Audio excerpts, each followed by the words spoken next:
2018년 9월 21번 문제 킬러 문항이네요. 여러분 반갑습니다. 소입니다. 이번 시간에는 우리는 수능을 앞두고 있는 수험생들을 위하여 미분이라는 단어를 좀 정리해보고자 합니다. 자, 미분이라는 단어의 시작은 함수의 극한에서부터 시작한다는 거 알고 계시죠?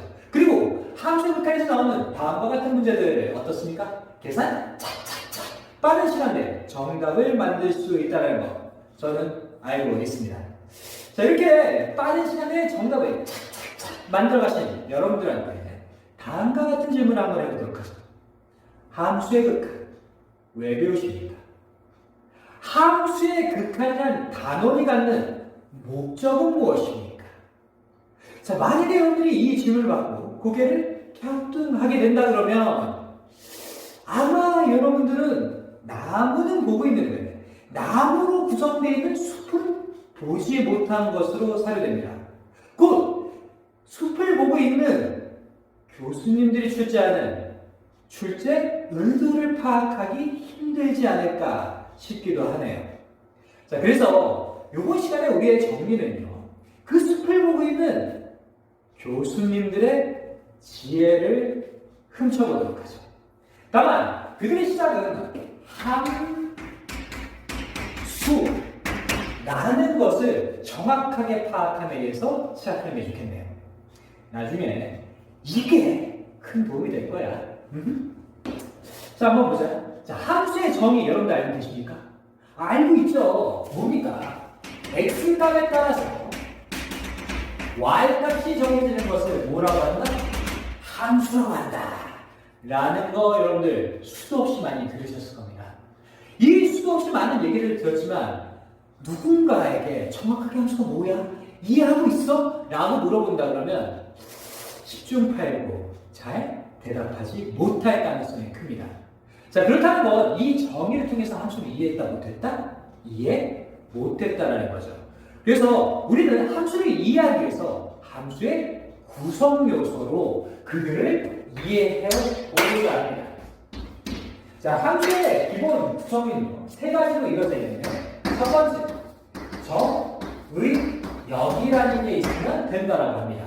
자, 두 번째, 식, 역이라는 게 있으면 된다라고 하네요. 세 번째, 정역과 치역으로 이루어져 있는 순, 석, 쌍이라는 게 있으면 그들을 뭐라고 한다? 함수라고 한다 라고 합니다.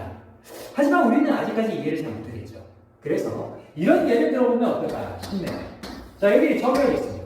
그리고 여기에 공역이 있습니다. 그리고 여기 정역의 원소를 1, 2, 공역의 원소를 3, 4 이렇게 두고요. 얘네들이 대응하는 관계를 다음과 같이 이렇게 이어보도록 하죠. 그러면 이때 우리는 정역 1의 지역 3, 정역 2의 지역 4라는 대응 관계를 보고 그들을 통해서 우리는 다음과 같은 순서쌍을 만들 수 있을 겁니다. 자, 여러분들 보시면 이렇게 되어 있는 순서쌍 아름답습니까? 뭐 아름다운 건 잘 모르겠지만 별로 이상해 보이진 않죠. 왜냐? 우리가 알고 있는 일반적인 순서쌍이니까요. 여러분들이 느꼈을 때 이렇게 일반적인 순서쌍이 구성되어진다면 그들은 함수가 되어집니다. 자, 그런데 이게 함수라고 하는데 순서쌍이 올바르게 구성되면 함수라고 하는데 아직까지 우리는 함수가 뭔지 뚜렷하게 알지 못하죠. 그래서요, 우리는 함수가 아닌 것을 통해서 함수가 무엇인지 좀 느껴보도록 하죠. 자, 이 대응 관계에서 이런 형태의 것을 한번 만들어 보도록 하겠습니다. 그러면 1이라는 것을 통해서 3을 만드는 이쪽의 순서쌍의 문제는 없어 보입니다. 하지만 이 2라는 정역을 갖고 치역을 보게 된다면 치역이 몇 개가 보입니까? 3, 4. 몇 개? 2개가 보이네요. 그러면 순서쌍을 만들 때 나는 어쩔 수 없이 이렇게 쓸 수밖에 없지 않습니까? 그러면 여러분들 눈에 이거는 올바른 순서쌍으로 보이십니까? 아니죠. 올바른 순서쌍이 아니라는 것은 함수가 아니다? 함수가 아니다 라는 결론이 나네요. 곧 정역 하나에 치역이 2개 이상이라면 함수가 아니다? 함수가 아니다 라고 이해할 수 있겠죠. 자, 이번엔 이렇게 한번 해볼까요? 자, 이런 상황을 만들어 봤습니다. 그렇다는 건 여러분이 아시다시피 우리가 수소쌍을 만들 때 이렇게 만들어야 되지 않겠습니까? 그럼 이렇게 만들었다는 건 올바른 수소쌍이 아닌 걸 목격하시게 될 거고요. 온전한 수소쌍이 아니니까 함수가 아니다라는 것도 아시게 될 겁니다. 그죠? 그럼 결국은 이렇게 우리가 이해할 수 있지 않을까? 정의역 하나에 치역이 4개 있어야 된다? 하나 있어야 된다. 없어도 안 되고 2개 이상도 안 된다는 건 치역이 4개? 1개. 정의역 1개. 치역 4개? 1개. 이것이 뭐다? 함수다라는 거죠. 하지만 아직까지 여러분들 부족한 게 있습니다. 그래서 이런 거 좀 보시면 어떨까 싶네요. 자, x, y축 이렇게 원점을 그렸습니다. 그리고 다음과 같은 직선 1차함수를 그려봤습니다. 이때요. 여기 부분을 갖고 곧 x는 a에서 불연속인 형태를 좀 만들어 보도록 하죠. 그러면 이 형태는 함수일까요? 함수가 아닐까요? 함수일 수도 있고요. 함수 아닐 수도 있습니다. 왜요? 자, 여러분들이 만약에 정의역을요, 다음과 같은 것을 갖고 있었다라고 가정해 보도록 하죠. x는 모든 실수라고요. 자, 정의역이 만약에 이렇게 구성되어져 있다면 우리는 어쩔 수 없이 A라는 지점에서의 순서쌍을 찾아야 할 것입니다. 그런데 지금 여러분들이 보시다시피 여기 순서쌍 구성되어 있습니까? 안 되어 있습니까? 안 되어 있죠. 그러면 얘는 함수가 아니다? 함수가 아니게 되죠. 그럼 함수이라면 어떻게 해야 되겠습니까? 정의역이 이렇게 구성되어지는 되겠죠.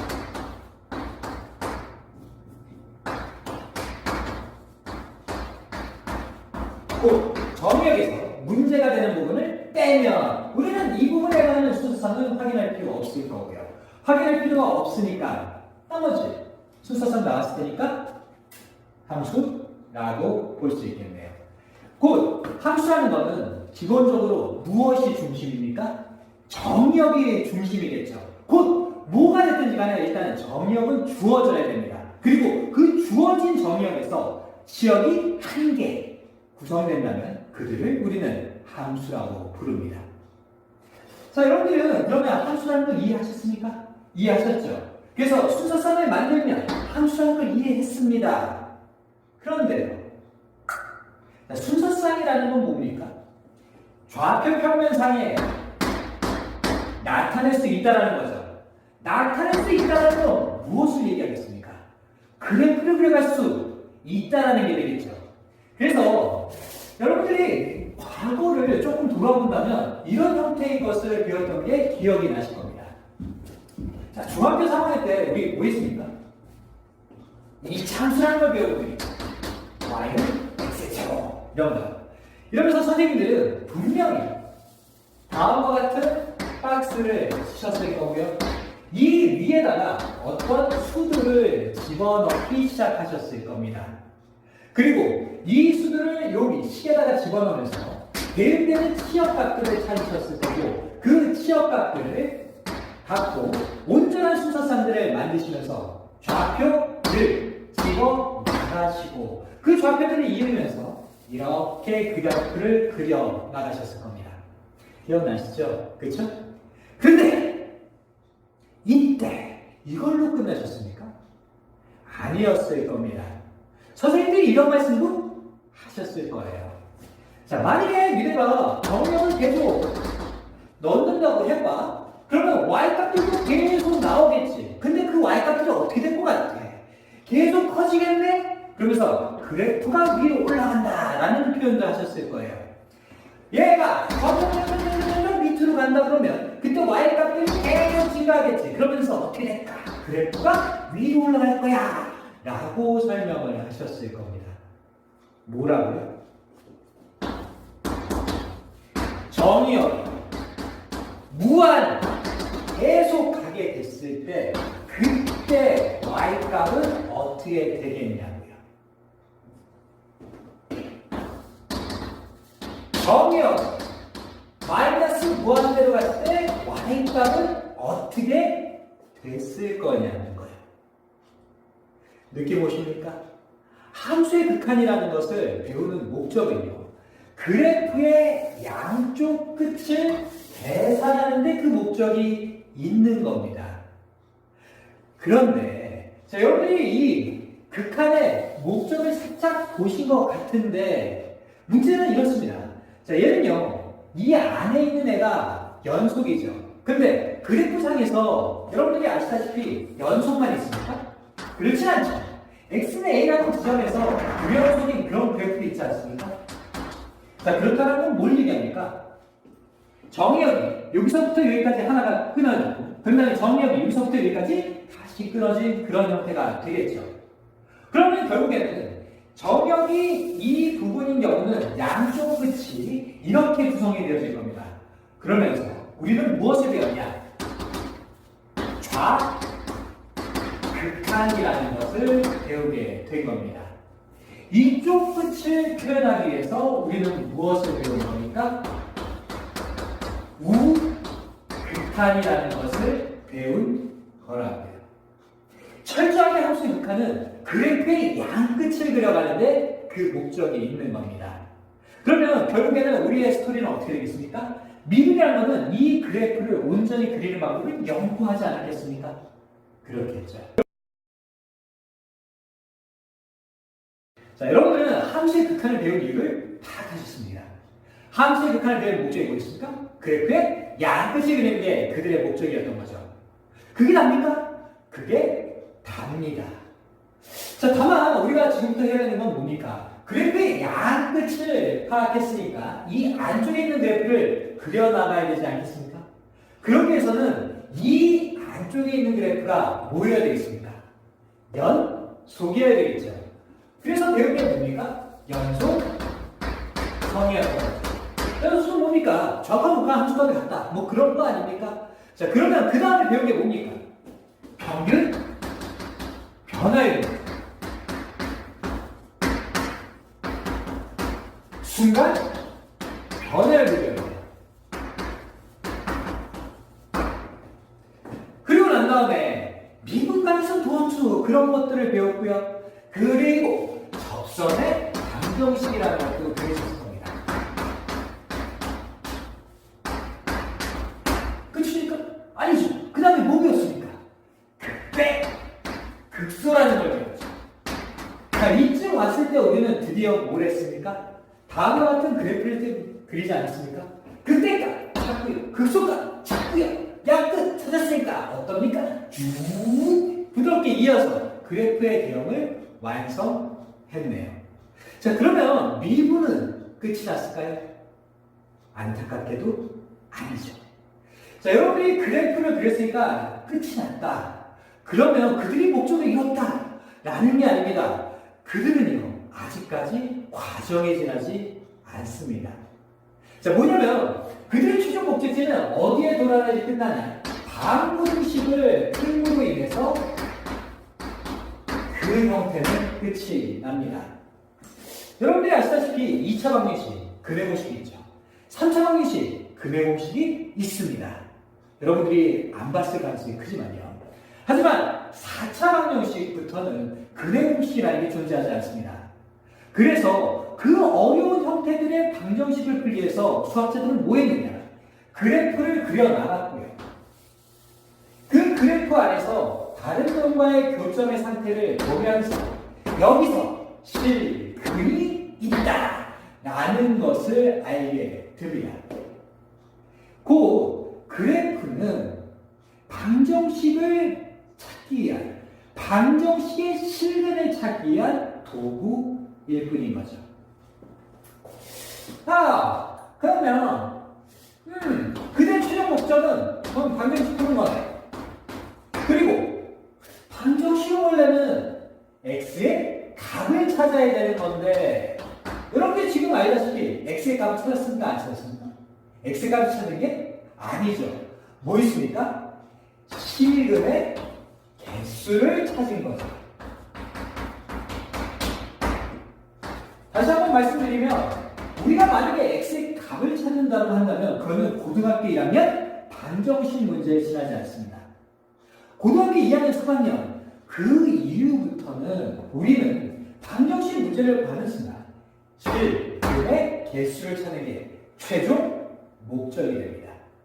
x의 값 따위는 찾는 게 아닌 거야. 정말요? 정말. 다만 x의 값을 찾는 어떤 논리를 제시하긴 합니다. 자, 여러분들이 연속성에서 정리를 배우신 적 있습니다. 어떤 정리요? 사이값 정리. 사이값 정리 뭡니까?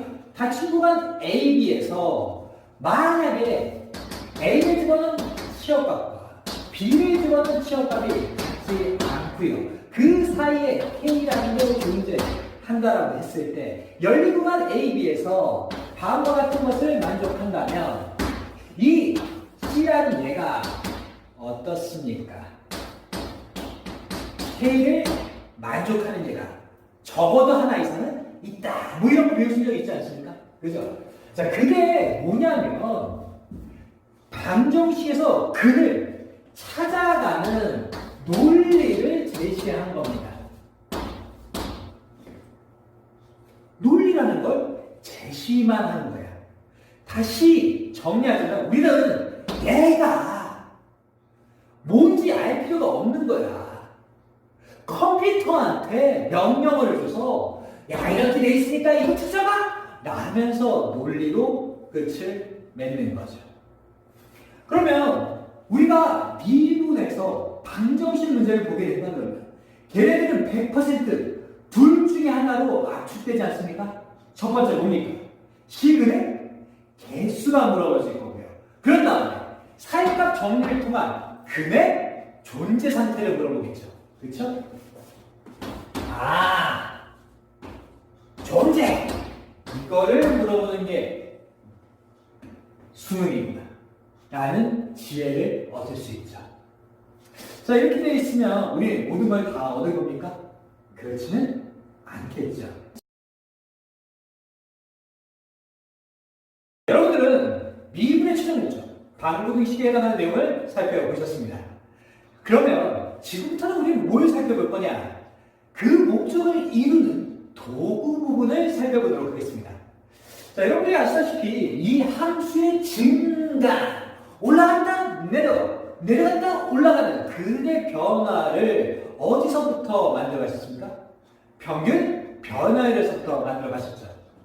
자, 이렇게 하지 않았나 싶습니다. 자, 좌표 두 개 찍고요. 이렇게 연결시키면 그들이 뭐가 나옵니까? 기울기라는 게 나오죠. 그렇죠? 근데 이 기울기는 함수의 변화를 표현한 형태이긴 하지만 어떻습니까? 오차가 큰 거죠. 그래서 여기 있는 x 좌표 정역을요, 이 점으로 향해서 쭉 당기다 보면 그들의 오차는 없어지면서 뭐가 나오시게 됩니까? 순간 변화율 값이 나오게 되죠. 자, 여기 접선의 방정식에서 뭐 배우셨습니까? 뭐 당연히 접선 배우지 않았습니까? 그죠? 극대 극소에서 뭐 배우셨습니까? 기울기가 0인 부분에 x좌표를 찾아서 뭐 y값 찾는다, 뭐 그런 것들 배우시지 않았습니까? 그러면 결국에는 이 세 개들을 통해서 느낄 수 있는 게 있으셔야겠죠. 뭡니까? 예, 접하고 있습니까? 예, 접하고 있습니까? 예, 접하고 있습니까? 네, 접하고 있습니다. 그러면 우리가 알아야 되는 그 도구의 쓰임은 접선이라는 것이 중요하다는 걸 알 수 있겠죠. 여러분들이 아시는지 모르겠지만 라이프니츠는 그 접선을 이용해서 완벽하게 그림들을 그려나갔습니다. 그러면 지금부터 우리가 생각해야 되는 건 접선이겠네? 그죠? 그래서 이 접선을 통해서 여러분들한테 정리라는 것을 하나 더 선사하게 됩니다. 이 접선의 방정식에서 여러분들은 배우신 게 뭐였냐? 평균값 정리였죠. 혹은 롤의 정리이기도 했을 겁니다.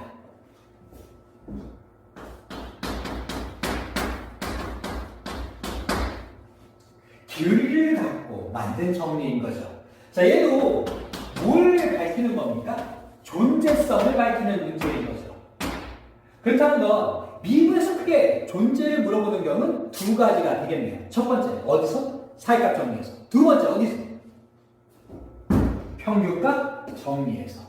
이렇게 하는 순간 우리는 존재에 대한 질문을 받을 때 둘 중에 하나를 파악하는 걸로 생각할 수 있겠죠.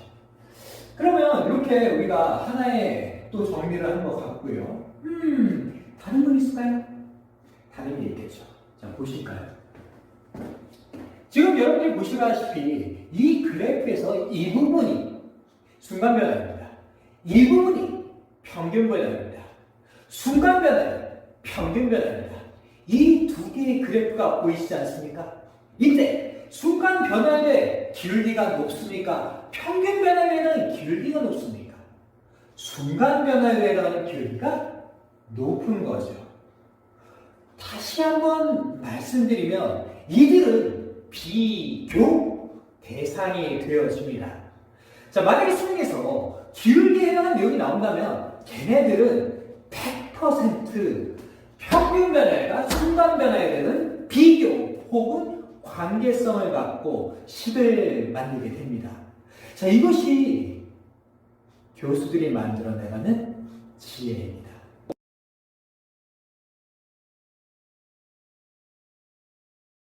지금까지 여러분들은 지혜의 몇 가지를 쌓으셨습니다. 그 지혜를 갖고 모든 문제를 풀 수 있다. 그건 아직 아니죠. 그렇죠? 그래서 지금 여러분들이 보실 기출을 통해서는요, 그 지혜가 어떤 식으로 쓰이는지만 살펴 보도록 하죠. 자, 2018년도 9월 21번 문제. 킬러 문항이네요. 여러분들이 만약에 이 문제를 읽다 보면 어느 부분에서 어떤 것을 발견하게 됩니다. 뭡니까? 갑의 개수가 몇 개다? 103개다. 갑의 개수가 103개다. 방정식이구나 라는 걸 느낄 수 있지 않습니까? 다만 방정식은 시근의 개수를 찾는 것인데 시근의 개수를 주어졌네요. 그렇다는 건 얘는 뭘 하라는 거야? 그래프를 그려서 상황이 103개가 되어야 하라, 뭐 이런 거 아니겠습니까? 그게 느껴지시겠죠. 자, 다음 문제 한번 보도록 하겠습니다. 자, 다음 문제는 정오판별 문제인데요.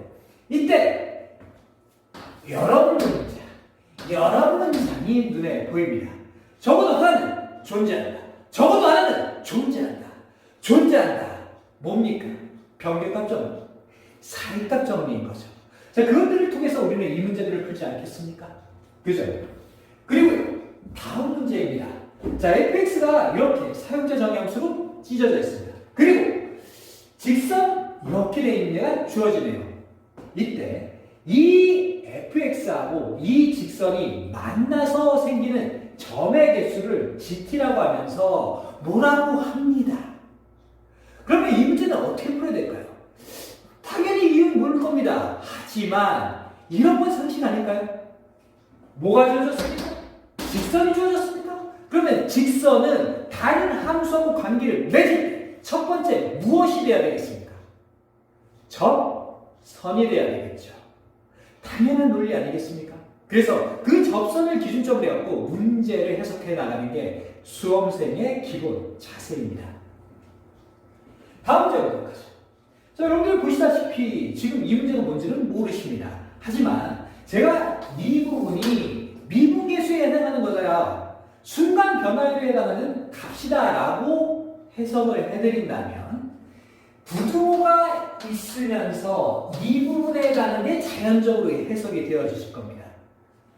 자, 크기를 비교한 겁니까? 그러면 크기를 비교했으니까 이쪽에 있는 것은 당연히 무엇이 돼야 되겠습니까? 평균 변화율이 돼야 되겠죠. 자, 이런 식으로 하면서 여러분들은 지혜를 활용하는 부분을 확인하시게 된 겁니다. 자, 조금 더 발전해 나가면서 우리는 고난이도에 해당하는 것들을 차근차근 섭렵해 나가도록 하죠. 자, 이제까지 수고하셨습니다. 수고했어요.